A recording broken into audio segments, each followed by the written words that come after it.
Hi, and welcome to the podcast channel for podcastmybusiness.com.au and also video on contentmadeeasy.com.au.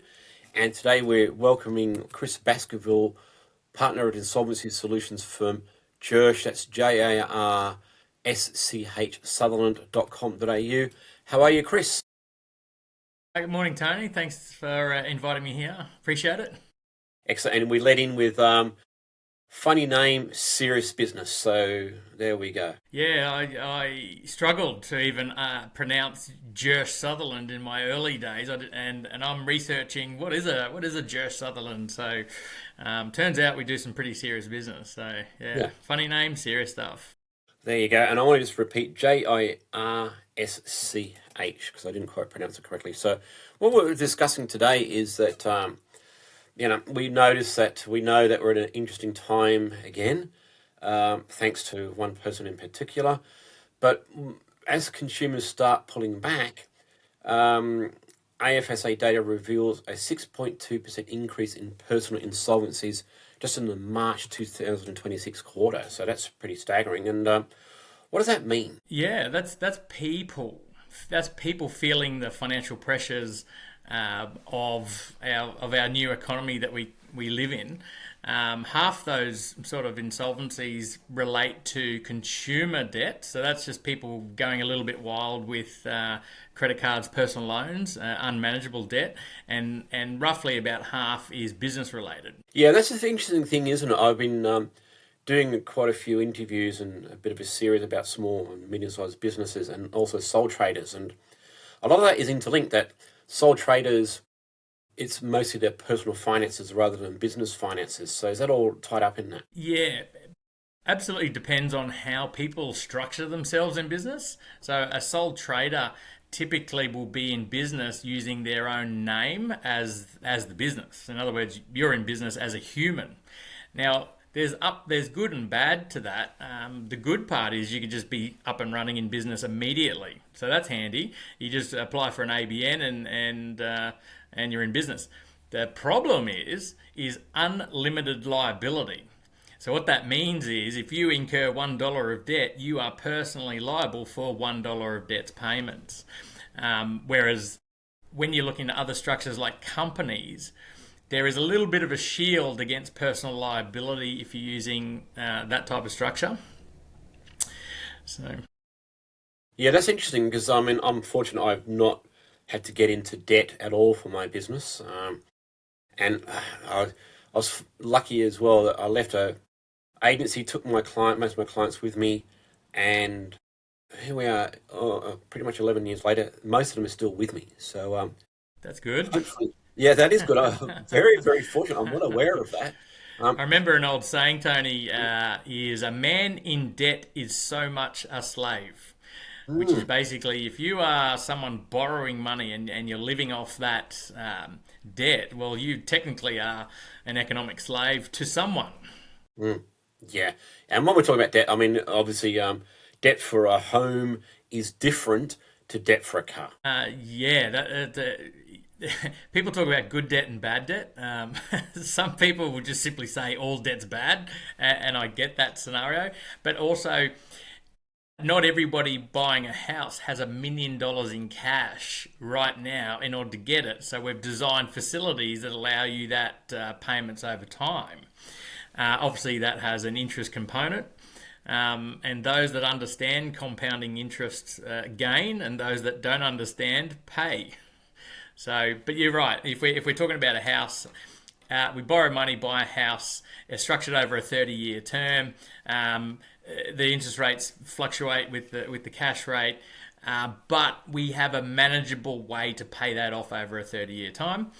And generally, real estate appreciates in value, so it goes up over time. Yes, you have moments where you're having 20-40% increases, then you have a 40% decrease, but on balance it's about a 10% per year, year on year on year.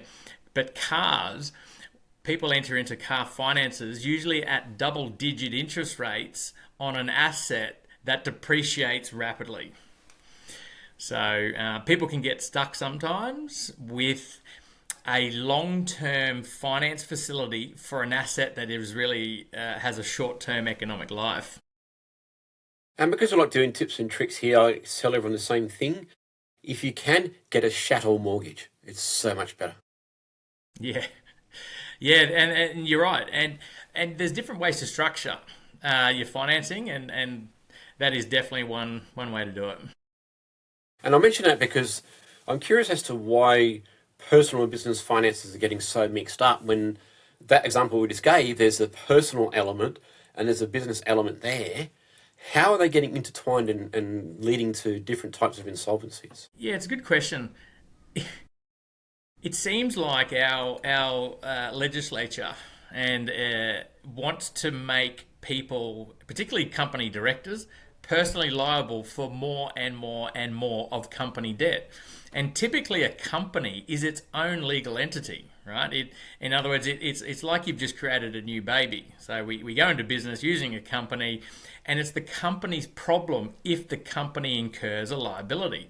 However, we're trying to make it more and more personal guarantees. We're making directors personally liable for more and more things. So it's almost like, well, what real benefit does a company have? Obviously, there's some tax advantages and capital raising advantages there, absolutely.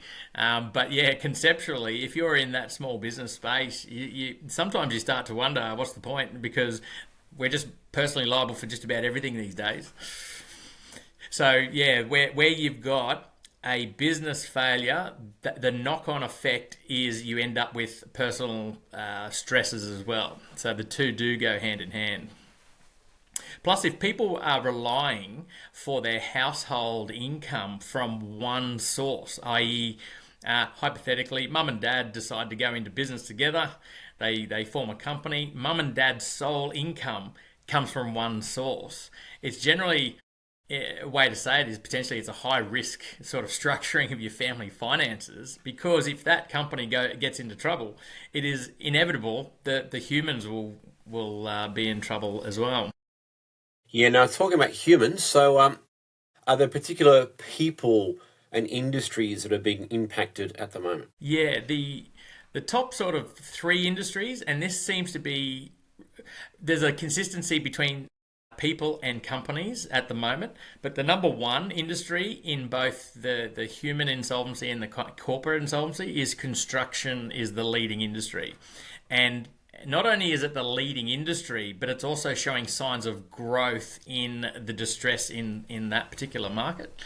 Outside of construction, when you're looking at it from a corporate perspective, you're starting to get into, it's really strange, but the second highest ranking category on ASIC's data is other. In other words, we haven't quite understood what the actual business is, so we classify it as other. But you're rolling into hospitality and retail trade is really rounding out your three and four.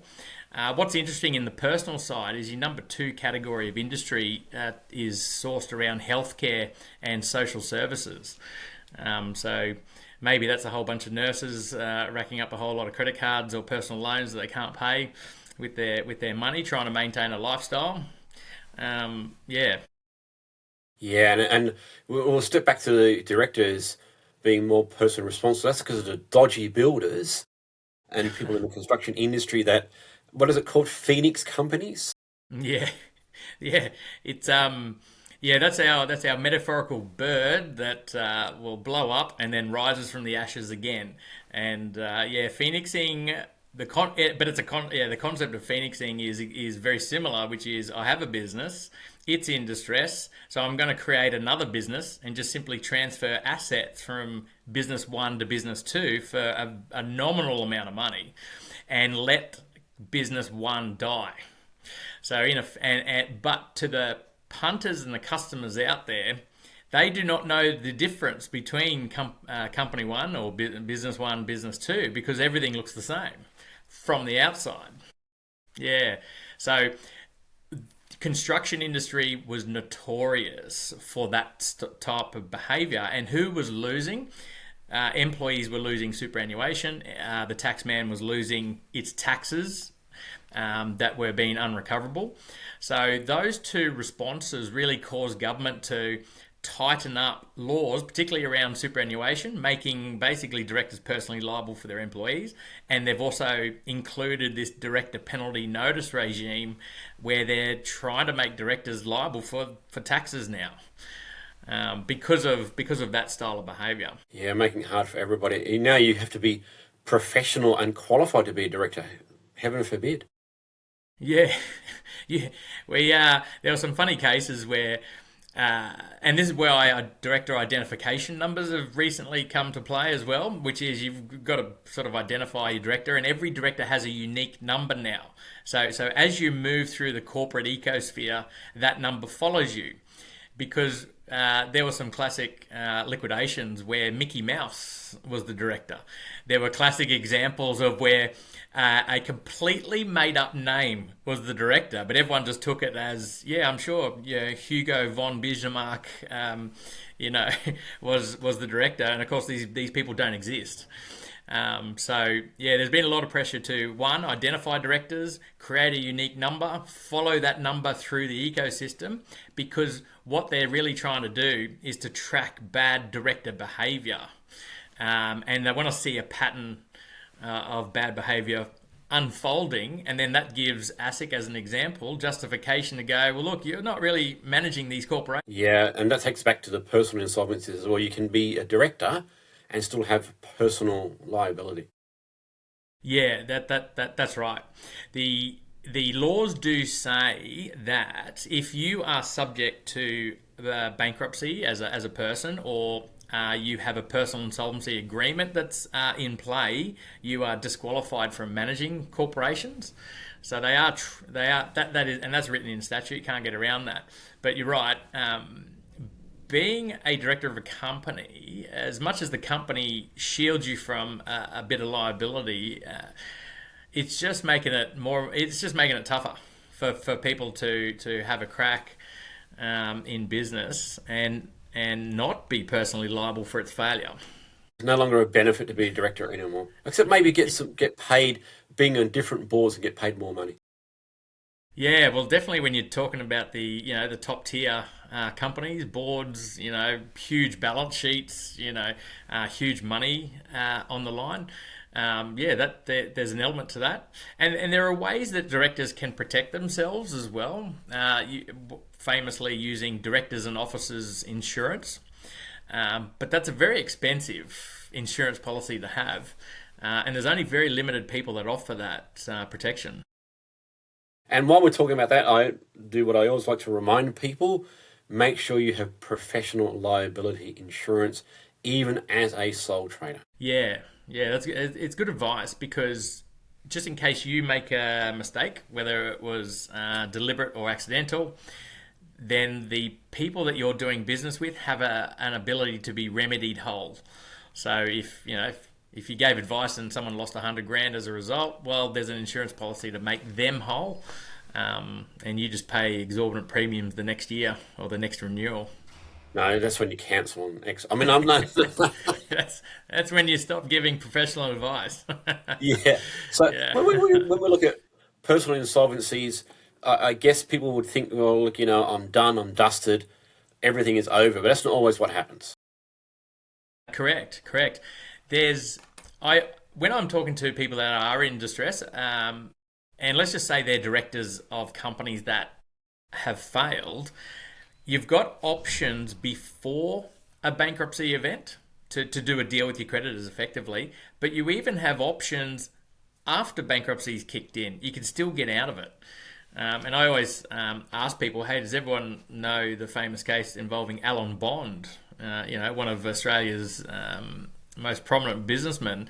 The short story is, goes into bankruptcy owing in the billions of dollars, gets the protection of the bankruptcy law, so his creditors can't come after him, and bankruptcy lasts about 3 years, and then right at the death, right when he's about to be discharged from law, he actually throws a deal on the table with his creditors and offers them $12 million odd to cover about $1.2 billion in liabilities, and creditors accepted it. So effectively, he got out of bankruptcy. And at law, It's a technical Latin phrase, but it's known as void ab initio, which means while he was a bankrupt for 2 years, 300 and something days, he's actually taken at law to never have been bankrupted ever. So what about us mere mortals that don't have billions of dollars? How can we navigate? Yeah, so it's really doing a compromise with your creditors before or after. So let's just hypothetically say you want to do something before a bankruptcy event. The options that are available are what they call a personal insolvency agreement, a PIA, and also affectionately known as a Part 10 agreement, mainly because it's in Part 10 of the Bankruptcy Act. Technical terms there, Tony. But what does that mean? It means you appoint a trustee who investigates your assets and liabilities position. You, as the mere mortal, work out, well, if I owe $1 million to creditors, how much money could I come up with as this is your best offer? Let's just say you manage to rally, you can find 100 grand somewhere, right? And it's 100 grand that's not in the ordinary estate. Let's say mum and dad come to the rescue, someone like that. You say to your creditor body, I've got 100 grand only to satisfy $1 million worth of debt. That means you're getting 10% of your money. Take it or leave it. But if you don't take this option and I go into bankruptcy, you get $0. In other words, you're getting 0 cents in the dollar. So that's the concept behind personal insolvency agreements. And business people typically will find that a very attractive proposition. Absolutely. Okay. So, any other tips and tricks you can think of? Yeah, it's. I guess it all comes down to cash flow, right? So even on a personal level or a business level, the whole world runs on cash flow.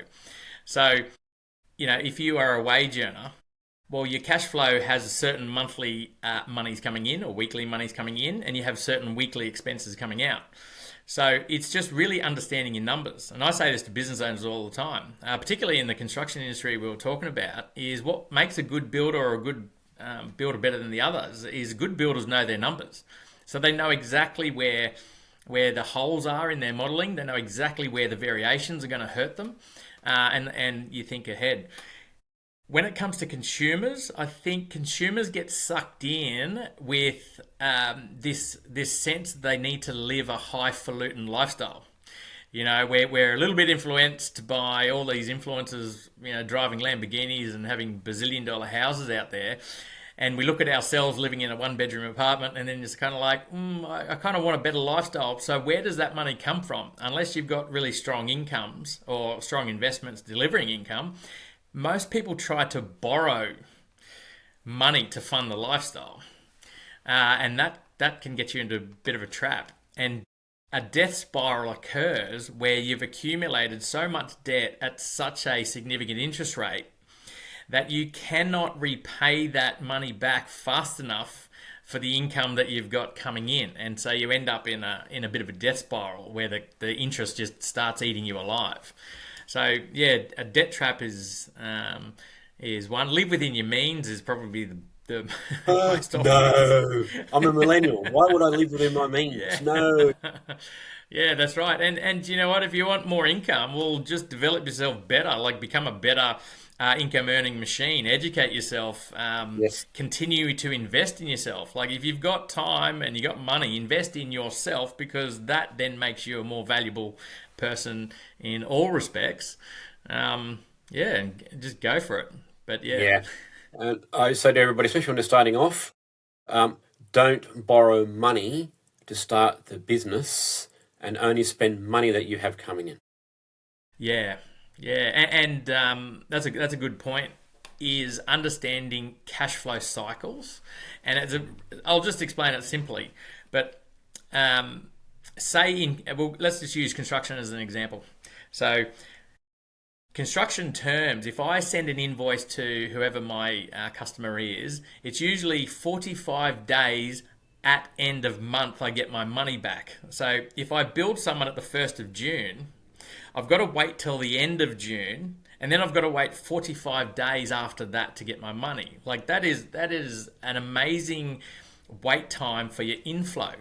Now, between waiting for that inflow to come in, I have to pay every 7 days wages. Every month I'm paying my leases and my overheads. So the cash flow cycle is for every one lot of income that comes in, I've got 10, 20 outflows.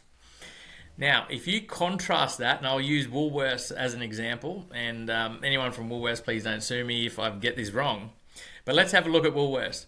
Woolworths takes money from their customers every single day. All right, so every day they've got cash flow coming in. They only pay their suppliers every 90 days. So in other words, they get 90 days of inflow of money for every one cycle of money out the door.